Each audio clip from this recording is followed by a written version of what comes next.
Everything fleet car and truck rentals. Shop the Chemist Warehouse Father's Day fragrance sale now. And Quintrex, Australia's leading boat brand built for adventure. Welcome to Morning Glory with Matty Johns. Said Gervais is beautiful. Welcome to Morning Glory, everybody. Joining us on Fox League for this, the final hour of the show. We've got Ben Hogarth, Henny Goodman, Dan and Kemp. How are you, gents? Tremendous. Good. Tremendous. What a tremendous day. What a gorgeous day outside. Mate, it's time for the Thursday night review. Thursday night review. Thanks to Fitness Outcomes. Fuel your goals with Fitness Outcomes. No mucking around here. Mate, the Storm last night, far too strong for the Broncos, 46-20. I got to say, fellas, look, firstly, credit where it's due. The Melbourne Storm, I thought the spine, Harry Grant, Munster, Farlongo, mate, Jerome Hughes, that clearly the difference. But when there's nothing to play for, tell you what, it's a hard watch. Yeah, absolutely. And, we spoke about it earlier how, the AFL had introduced a wild card round and Hammy was saying that there's been some games at the end of the season that have had a bit of meaning. I think we do have to do something because you want to keep as many fans engaged as possible in the game. And I know there are a lot of teams that mathematically can still make it. But to be honest, for the last month, we've been pretty sure of the top six at the very least. So I do think we've got to do something with the back end of the seain. Couldn't agree more, Kempy. As a Tigers fan, we haven't been a mathematical chance for some time, not just this season. So I say bring on the wild card round, bring it into the NRL. I just think maybe when we get to 20 teams might be the time to do it, just to add a bit of spice to the back end of the season. But I think it just keeps more teams in play for longer, and that's a good thing. Benny, harumph. Yeah, harumph on it. Like it's obvious that this game was put into the schedule. Yes, 9 months ago as the blockbuster. Yeah, this is a blockbuster at the end of the season. These two teams should have been playing in the for a top four spot really, and it all ended very badly, which might play into the new broadcast deal that the schedule will be. I think there'll be an adjustment. There'll be adjustment. Yeah. So. Fellas, the rule experiment. We talked about last night, really a non-event. Yeah. Was it? Thank God they brought it in, designed to stop the blowout. And Yeah. Only 46-20. Well, mate, it could have been over 50, which would mean that the Broncos couldn't win. Oh, no, they still can't. They're going to play finals. But boys, your thoughts on it, not judging just on last night, but I think it's an unnecessary rule, unnecessary change. I just think that we're trying to adjust for other rules that have been introduced. And it's like, well, instead of continuing to just go down this path of a snowballing effect of like, okay, a new rule to fix this rule, a new rule to fix the next rule. Yeah. How about we look at the current rules that are in place and go, maybe the 6 against is giving teams too much momentum. Let's go back to the 40-metre line. Like, I think it feels like it's screaming in our face, and it's hard to be too passionate about it though because the game is in the best position it's been without ever. a doubt. So it's like I can sit here and say I don't like it. The 6 against are too much. But the data suggests that I'm wrong because the game is in the best spot it's ever been. I know for a fact that a number of leading players have spoken to Peter V'landys and the NRL and expressed their concerns of trying to make the game faster.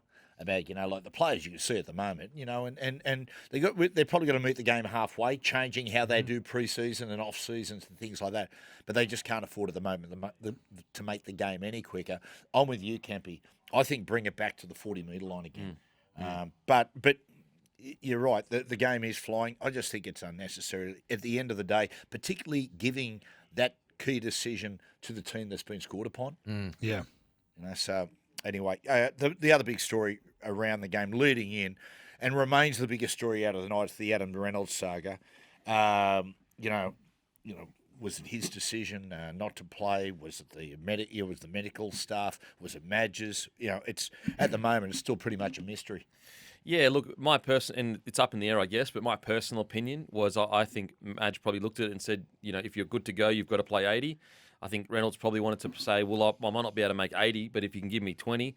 So I think that he was told that he couldn't play. I also think that, him coming out again and, retracting his statements or whatever he did, I think there's context around that.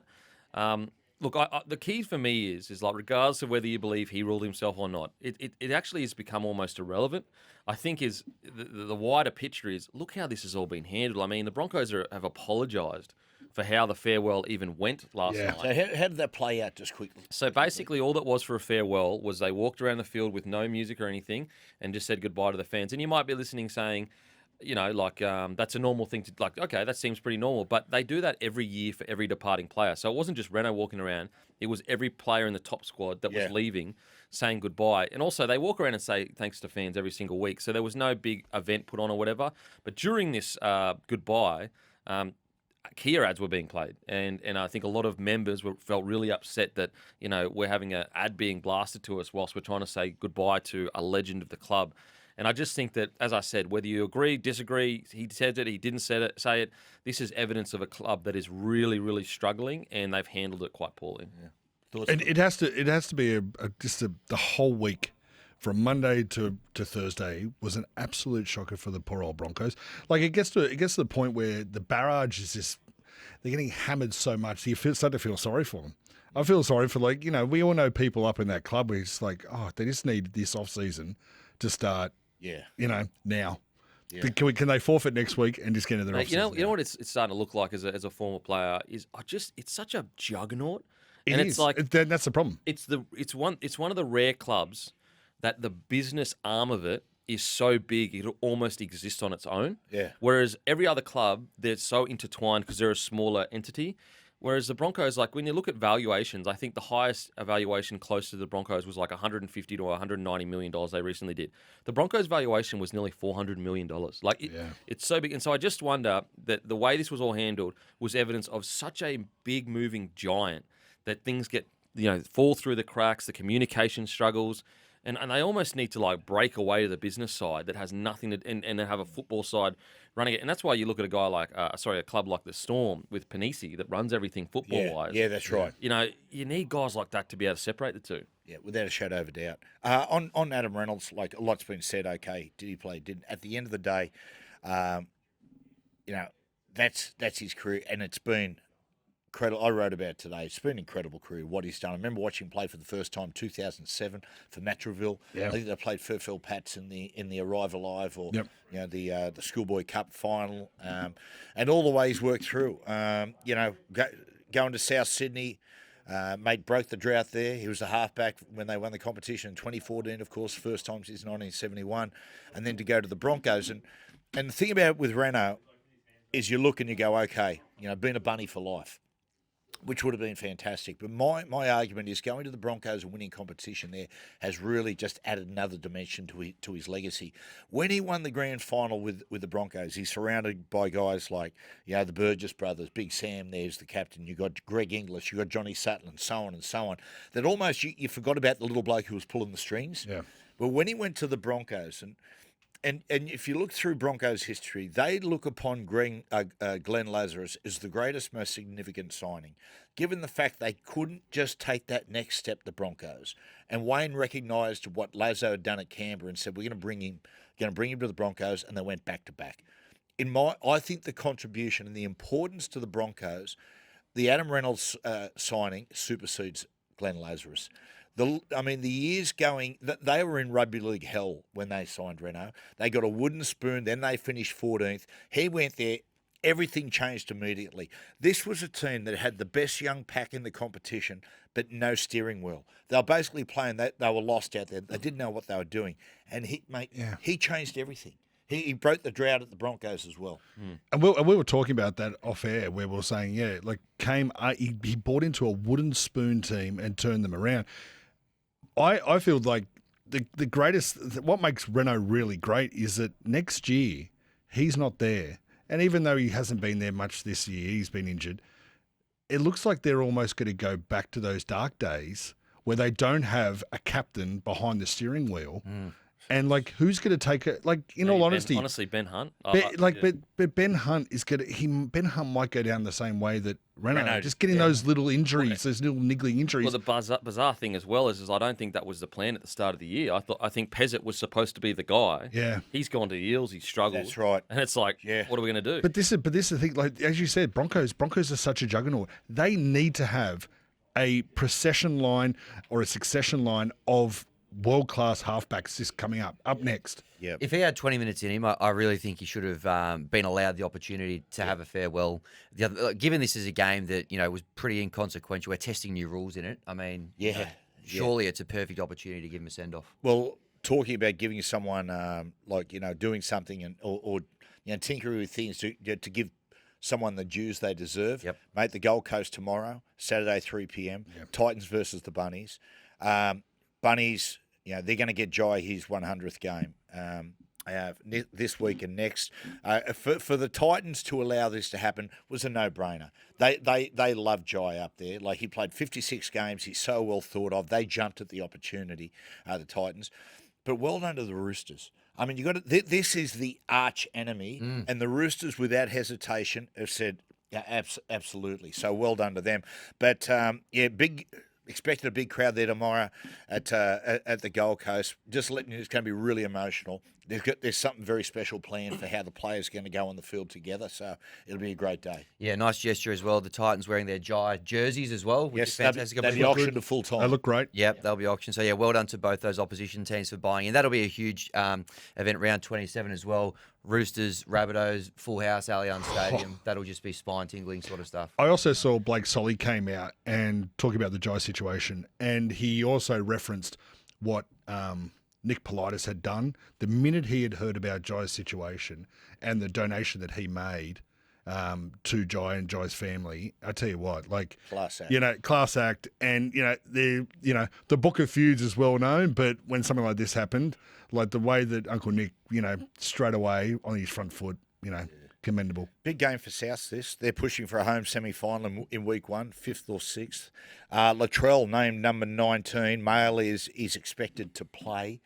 How long, I don't know, but I tell you what, doesn't this bring the Bunnies into the picture? If Latrell can jump straight in and hit peak form. If he can get in there. Just like, as a Broncos fan, hearing like Latrell, we'll see how many minutes he can get, and then like Reynolds couldn't get a crack. Anyway, I just had to get that off my chest. That's the difference. Madge won't let Latrell play, apparently. No, 80 minutes or nothing. If the Rabbitohs can get into the finals with Latrell fit and humming, I don't think they can go all the way, but they can definitely upset the apple cart and knock a few contenders out of the finals, I reckon. It's going to be a great final series, isn't it? Absolutely. Like, at the right time, as we hit September, the competition it's opened up.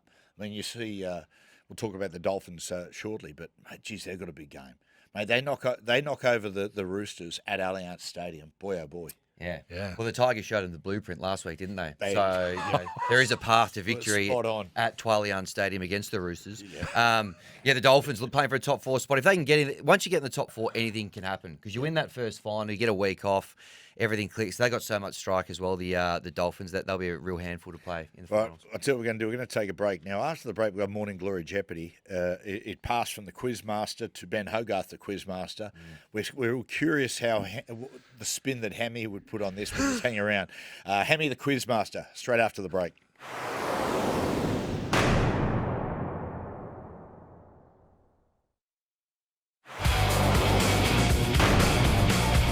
Morning Glory with Matty Johns.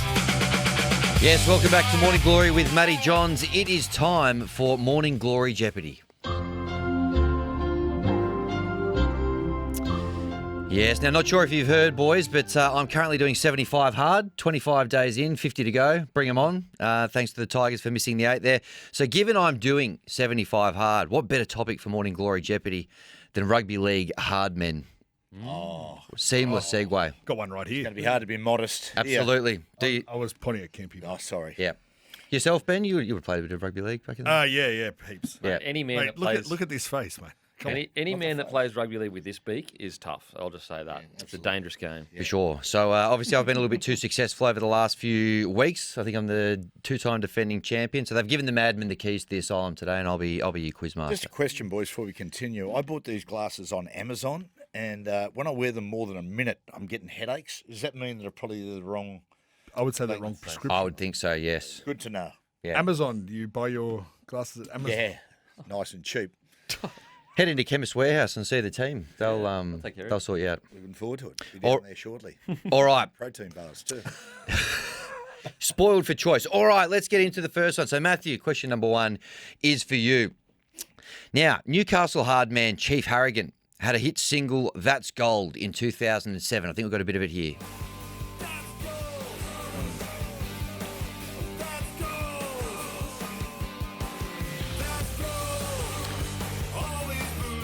Beautiful stuff. Continuing, of course, the proud rugby league tradition of parody songs, which have been going for 20 plus years.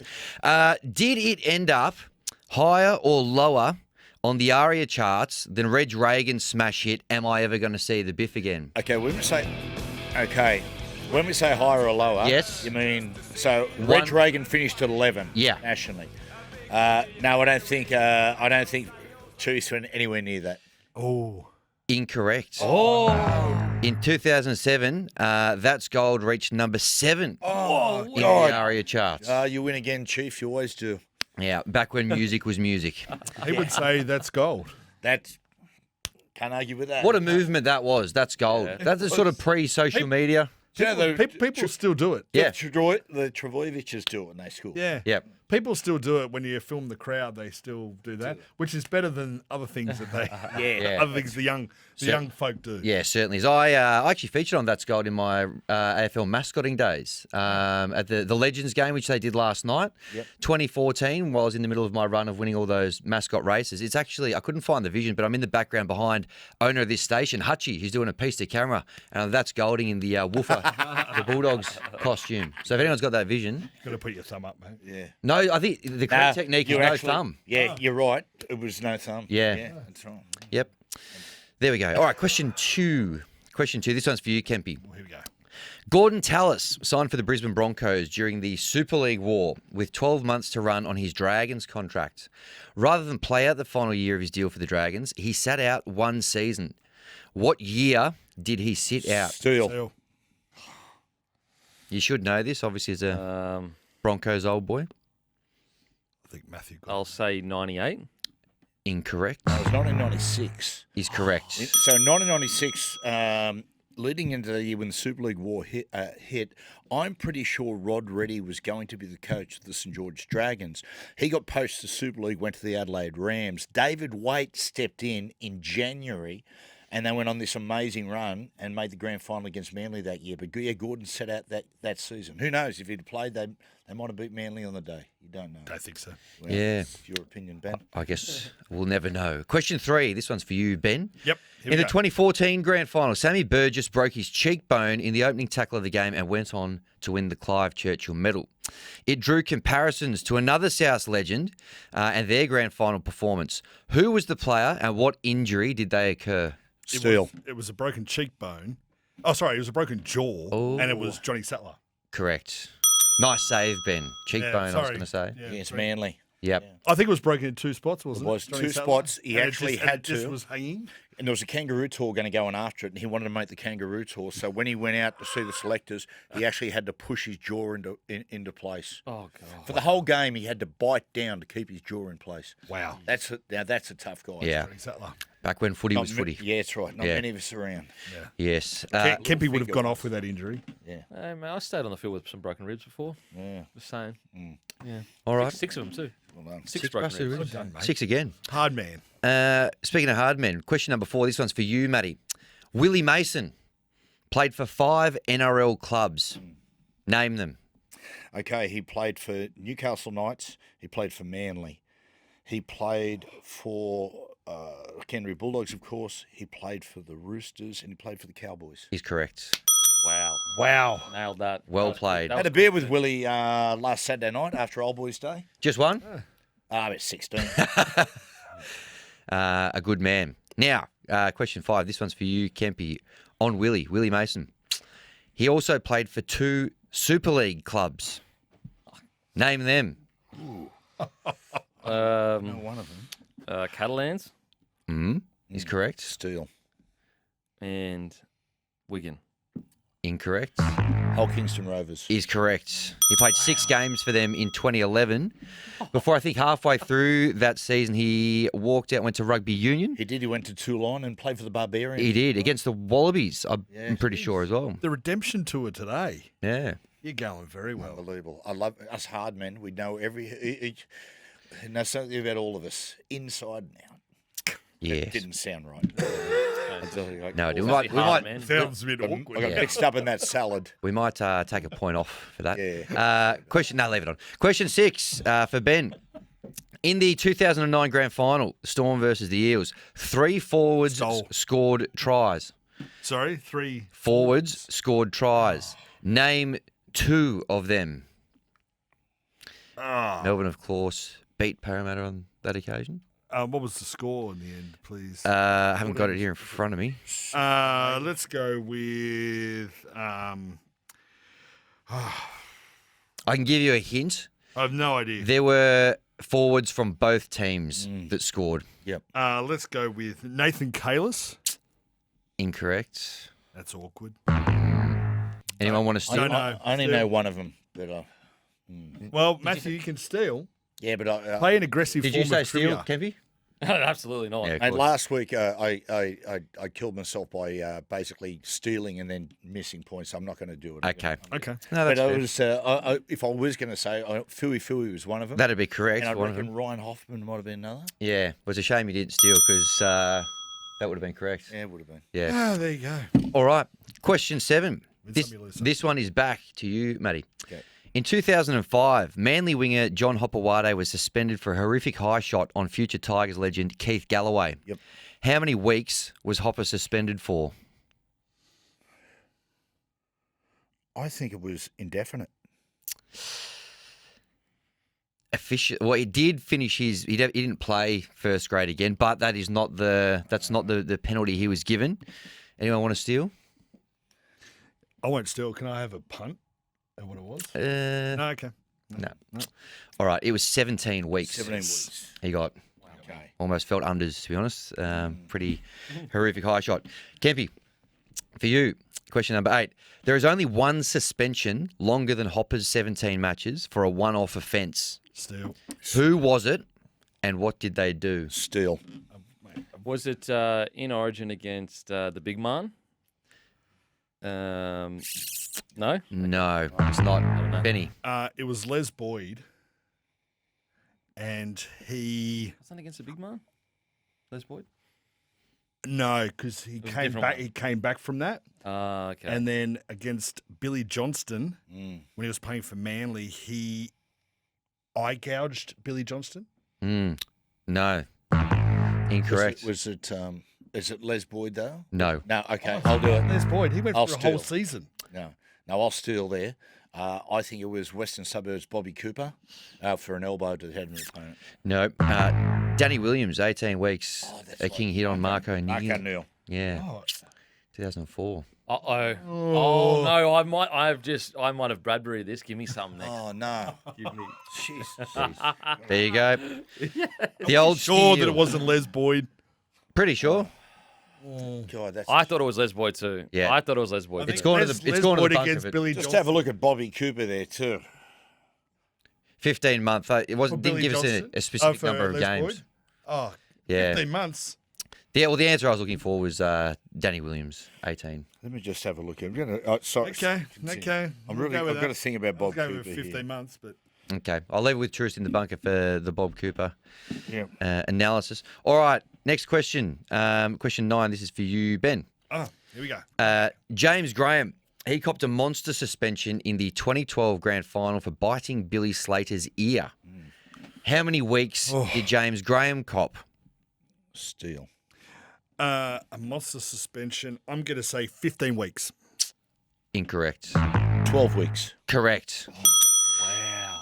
Yep. And Thanks, Jim. for a bonus point, anyone can take one here. Give us your best James Graham impression. Matthew's going to. Well, if we don't agree with it, we're going to deduct points. I I'll be can't the do judge. that. I'd say, well, it's right, isn't it? He's under, he's under the cush. He's under a cush, am I right? Or what? Half a point. I'll give half a point. Oh, Here we win, here we are. Ben's in trouble here. Ben's in trouble here. 2.5 points. You are listening to the Bayground. All right, question number 10. It really is. Question 10. Back to Matty. Since the year 2000, only 3 forwards have won the Dally M medal. Name them. Okay, Jason Taumalolo is one. Is one of them? Yep. 2000. So the Dally M. Yep. Jason Taumalolo. Payne Haas. Is incorrect. Incorrect. Anyone want to steal? Jeez. A forward. Yep. So Cam Smith would obviously be one of them. Yeah, you got to call. Yeah. It would be. Anyone want to steal though, or No, thanks. nope? All right. Cam Smith won it twice, 2017, 2006. Danny Badiris in 2003 Benzie. won it as well. All right. On to Had 16 beers with Danny as well. nice. How many did you have on the train going up to Newcastle? About 16. Fantastic. 30. Rail travel. Nothing beats it. Oh, no. Impossible. Question 11 over to Kempy. Since 2000, excluding hookers, 7 forwards have won the Clive Churchill Medal. Name 5 of them. 5 forwards. Yeah, Steele. I'm going to give Since you when? an opportunity. 2000. All right. It's Kempy's got it, but Ben's got him for a steal. 5, not- 7. I'll steal. I'll have a crack. Okay. I'm a. Oh my god! Wow. One was mentioned earlier in the quiz. Yeah. So That one. I don't know. I'll just say Cam Smith on one. I said excluding hookers. Oh, so- so apologies. Yeah, I didn't listen to that. I'm trying to think now. Craig Fitzgibbon. Yes, in 2002. Far out. Beaver Menzies. No. Damn. Incorrect. Matty. Glenn you've- Stewart. Sorry, Glenn Stewart. Wait, hey, mate. No, sorry. Over to Matty. Glenn Stewart. Yep. Craig Fitzgibbon. Yep. Brent Kite. Yep. Luke Prittis. No. Excluding hookers. The hooker. Oh, sorry. Oh, you don't listen, Give me a mate. chance for that. Yeah, I'll give you a chance. Oh, Yeah, 'cause come on. When do you get chances? No, because I didn't get he said chances. no, excluding hookers. what? You said chances. Willie Mason. Yep. And Billy Mason. And I'm just going through the list here. No, he didn't win it then. Neither did he. Again, it's a hooker. I was going to say Berrigan, but he was a hooker in the night. Yeah. I will move on to say it was 2020. It was, and I'll say Isaiah. No. Oh. Incorrect. So Fitzy, 2002. Willie Mason, 2004. Brent Kite, Yeah. 2008. Glenn Stewart, 2011. Sam Burgess is one that nobody said, 2014. Luke Lewis, 2016. And Liam Martin. Oh, the singing's getting you. Come on, singing's going to win it. Mate, this is unbelievable. Who are we up to now? Question 12. This is over to you, Ben. Me, yep. This is a comeback. Here we go. Here we go. What round's this? This is the 4th round? Fourth? The penultimate. Penultimate Here we round. go. I love that word. Yeah. It was the penultimate round of the NRL as well. Great. In the 2005 grand final. 2005 grand final. What a great grand final it was. Probably Yeah. the best of the modern era. Yeah. 3 West Tigers forwards scored tries. Yeah. Name them. He's no chance. You're no chance, mate. Just give up. Just give No. up. Mate. You're no No, chance. hey, I'll get this. One of the forward packs that changed the game. The blueprint that a lot of other NRL teams took forward. Let's go with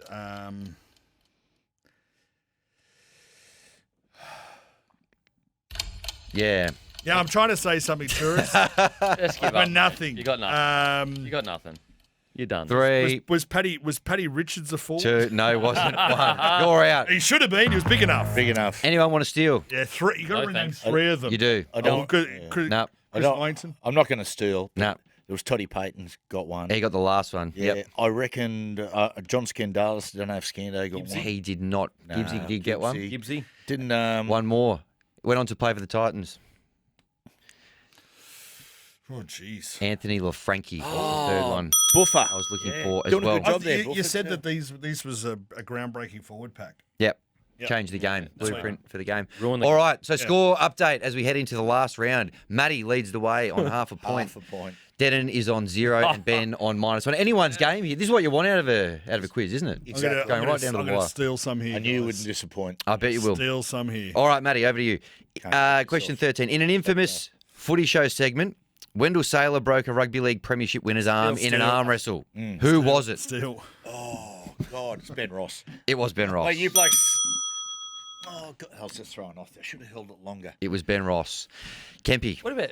Oh, just Sorry. Go on. What about the arrogance? Well, I mean, it's his show. Like he was on the show for so many. Anyway. Yeah. No, I No, wasn't. you're throwing bloody 2002 Clive Churchill. Yeah, it's like his show. Yeah. Well, you'll love this one, Kempy. Ben Ross played for 4 NRL Oh clubs. my God, bro. Name 3. He was still Sharks, Panthers, and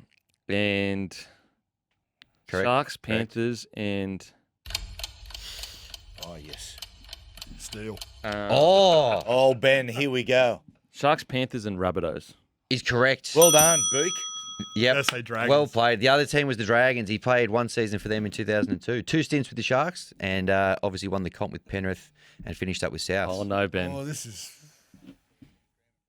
Yes, that's true. Still a good point, too. Still half a point on offer for a James Graham impression if anyone wants to do one. Last question, I believe. This one is for you, Ben. Yep. Corey Parker, Beaver Menzies, and Paul Gallen have all played over 300 games in the top grade. Put them in order from highest to lowest of games played. Corey Parker, Beaver Menzies, Paul Gallen. Is incorrect. Anyone want to steal? I'll still. Go on. I'll go Corey Parker, Paul Gallen, Beaver Menzies. Is incorrect. Oh no! Really? Yep. So, I thought. Oh, okay. I yeah, thought Cozza was definitely the highest. Cos is the lowest. So, Beaver Oh, Menzies, wow. 349. I didn't think that, yeah. Paul Gallen, 348. And Corey Parker, 347. Oh wow! There you go. So, there you go. So, there's our results. Matty has won. I've got a tiebreaker question here, if anyone Yeah, wants it. Let's do it. That should be between Kempy and I. I'm going to put 2 points on the line here. Oh, Yep. yeah. Still lose. All right, here we go. Tiebreaker. How about 2.5 points? Yeah, 2.5 points. All right, fine. I'll allow it. Everyone's welcome to answer. NRL hardman Mark O'Mealy played over 300 professional games, won a comp, and represented his state and country. His nickname was the Ogre. Give me 5 to 10 seconds of your best Shrek impersonation. They're draining me swamp. Not bad. Like tourists. I mean, come on, Madge. All he wanted was 20 minutes. 20 minutes on the field, you clown. Ben? I'm going to let Matthew win this. Yep. Well done. Kempy and Matty, you can both have 2.5 points. This is the part where you run away. There we go. That's it. So well done, Matty. Congratulations. Thanks, You're, Sammy. you're Great back job. on top. Yeah, Well done, guys. well done. And shout out to all the rugby league hard men out there. That's it. Well done, guys. And Got the the soft reunion next week. Shout out to the soft man too. Like, Yeah, it's exactly. Jog on. wingers. Shout out to wingers. We'll take a break. Big Ben up next.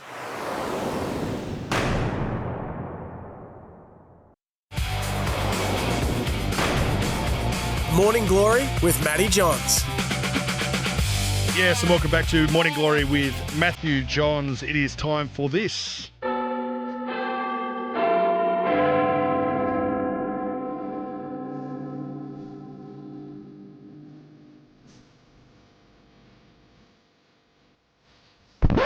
Take your pants off.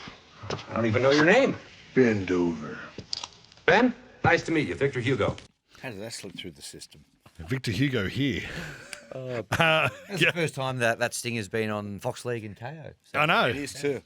Congratulations. Look at these. There's got Benny Eichen and then the famous actor. What's happening here? Is there That's something? Ben Kingsley. Other great Bens. Oh, Yeah. okay. So today I want to do PNG feeding frenzy because it has been once again a very, very busy week for the nation north of Australia in PNG. Yep.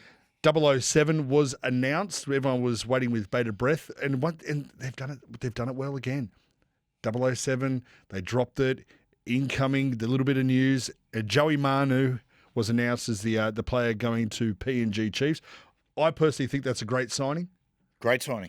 So Great they've got all eyes are now on 008 and who that will be. Can I have a hot take? Yeah, go. I'm a bit actually concerned about their signings, and I'll tell you Well, why. well, okay, this yeah, is you're going to just get to one- it? Okay, 'cause- apologies. Yeah. Because next is going to be. Let me just get these stats up here because it was on Fox League, the via Code Sports, of course, and Nathan Cleary's potential PNG offer.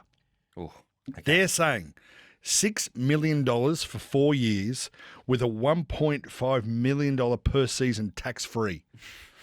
Right? So Not including third parties. not including third parties, which we assume are going to be Luai was just that. unveiled as the face of Pepsi in PNG. Just Yeah, unveiled. right. So we're talking millions of dollars third party deals. Yep. That's $6 million for 4 years. So when we're talking about the fair playing field, that is huge. That is going to be huge, and that's what they're offering to give Nathan Cleary to be 008. And Lee Hedgeman-Tennis, we were at a breakfast recently. They asked him about the third party money at PNG. He believes the third party money will be tax free. Wow. With the way it's structured. Right. Yep. So if you're getting $1.5 million in third party deals. Like that deal over 4 years could be $12 million. I reckon, this is my hunch, I reckon they'll go to about 1.7, 1.8 with his sign-on. And I reckon, mate, I honestly believe, man, he'll be getting at least $3 million a year Australian for third-party deals. Yeah, I'd be shocked if he doesn't. Wow. Like it. Right. So if we look at that and the players that we've signed, they've got Zach Lomax, they've got Alex Johnson, they've got Joey Manu, they've got Brian Toyle, they've got obviously Jerome Luai. If they they've got also an Englishman, Matty Wells, in the forward pack. I wanted to ask you guys what your thoughts are on who they've signed so far, because Kempy, I'm interested to hear what you're about to say, because I think I'm in the same boat as you. That sure, signing Alex Johnson and Brian To'o, they're great signings now, but as we're seeing, the age of a footballer can creep up on them, and 2 years is 2 years in a contact sport. What I'm worried about is they're not getting. I think they're probably going to miss Hudson Young. He might sign again with the Raiders. The table's on the offer for the Raiders, a big offer. Don't know there. I think Presto's name came up as well. They're just missing some of the youth that are on the negotiating table. That's my concern. They're signing big players that are big names now. Are they going to be that in 2 years, 3 years' time? Yeah, look, my personal opinion is that when you actually look at those players, once they arrive, every single one of them, except for one, will be 30 years old. That would be the oldest backline in the competition by some margin, especially when backs as a young man's game because of the fast twitch, all that stuff. I actually worry they've spent too much on their backline and they're not leaving enough cash for their forward pack. Now, granted, things change when if Cleary gets signed, because then obviously people will take unders to go there to play with Cleary, be a part of something special. But right now, like even Luai's form's not great. Then you've got Lomax, Gunn. You could argue he's in his prime. I think he's 26 years old. Toto will be 30 years old. Alex Johnson will be 31, 32. And so unless their plan is this is our senior playing group, and we're going to set standards with these people, and we're going to bring in they're going to teach the younger guys in PNG to be what they can be. Yep. But if they're looking to win a comp in the next few years, I just worry that salary cap. What forwards are they getting? Maybe a Teague Wilton or something like that. Just worried about the forward pack. Yeah, forward pack is what I'm worried about as well. Matty, you know better than anyone that you need a good forward pack to win a comp. Oh, you need, of course, no doubt about it. And you need really good edge-back rowers to complement the playmakers you've got. I will say this. If I was a middle forward, I think for a couple of reasons to be really attractive, one of which, of course, tax-free dollars. Okay, no brunt. The other one is the possibility of playing alongside like the class players, Nathan Clear and whatnot. But the other one is too, if I'm a middle forward, I tell you what, it's attractive because I've got two blokes in yardies who are going to do a lot of my hard work. That's Brian To'o and Zach Lomax. Right, they're the guys that's going to lead the yardies, and you can just get on the back of that. I don't think they'll have any trouble attracting really quality forwards. It'll happen. With Hudson Young, I know they put 1.1 on the table for him. The Raiders. I mean, if PNG offer him 900, and tip it over to 1.8, I tell you what, that's, at the point of his career where Hudson's at the moment, and third-party deals on top of that, and possibly, and you don't know, and possibly, the Chiefs given and the government, the PNG government, giving him a leg up with his supplement company, all those things, mate, it's very, very hard to knock back. Yeah, I hadn't thought about that. Yep, the supplement company, that'd be a good carrot for Hudson trying to grow that business. The other forward who has now put his talks on hold is Liam Martin. Yep. Yeah. That's an interesting one as well. Obviously, a few of his former teammates over there as well, so he might be a bit of a watch this space as well. Yeah, Isaiah Yeo apparently just about to sign that they believed on the brink of signing with Penrith. Yeah. So what do we think about Nathan? Like, I mean, when you start to throw those sort of dollars around, you think, how can he knock that back? My gut feel is that Penrith will find a way to keep him, one way or another. Yeah, I think he's going to Europe. I really do. I just look at the relationship he's in. Looks like a serious relationship. I think she's coming off contract, Mary Fowler, soon as well. So he might also be waiting to see what she does, or vice versa. But I can't see a world. And I'm projecting here, but like I wouldn't want to be away from my partner for another 3 or 4, even 5 years when I've already done a long distance relationship for like 2 or 3 years. Sounds good to me. So I'm happy to be wrong, but I think that the next stage of going over to Europe, you play for a big rugby union club, you get to go to EPL games, all that good stuff. I think also Adidas signed her on a $10 million deal. There's a lot of synergies there. I think the big thing that's about to happen next in the game, I think it's a fait accompli. I think the NRL will buy the UK Super League. It's just for the UK Super League has got to happen. Then you put the question up that would the NRL then get involved? If all of a sudden Nathan goes, well, I think my future lay in Europe, would they get involved and subsidise him going to a Wigan or a Leeds or whatnot? Yeah, that'd be interesting. Big marquee player to get the comp going. It's a good point. So do you reckon the next major signing at the PNG Chiefs will be a half? Will be their halfback? I think I've got a gut feel it might be Hudson Young. Okay. That's just a gut feel I've got. Well, he knocked back like 1.1 from the Raiders is a great offer. Like you cannot go much higher than that. Yes, he is one of their best players, and so the fact that he's been given permission to go over there, I think that it almost seems like why would you even bother to a degree? You know kind of what they're going to offer you. Yep. You've been offered the highest you can possibly get offered from the Raiders, unless he wants a 5-year deal. I'm not sure. It's like, well, what's the point of exploring this option unless you were genuine about taking it? How old's Hudson at the moment? He's a bit older. He's about 30? Nearly 30 years old, 28 years old out there. Yeah. Anyway, plenty to ponder. 28. Excellent. Thanks, Tourist. Bobby Cooper, his suspension. We're still sure about that. Sometimes you want to... Okay, no problem. We'll take a break. Rapid fire preview next.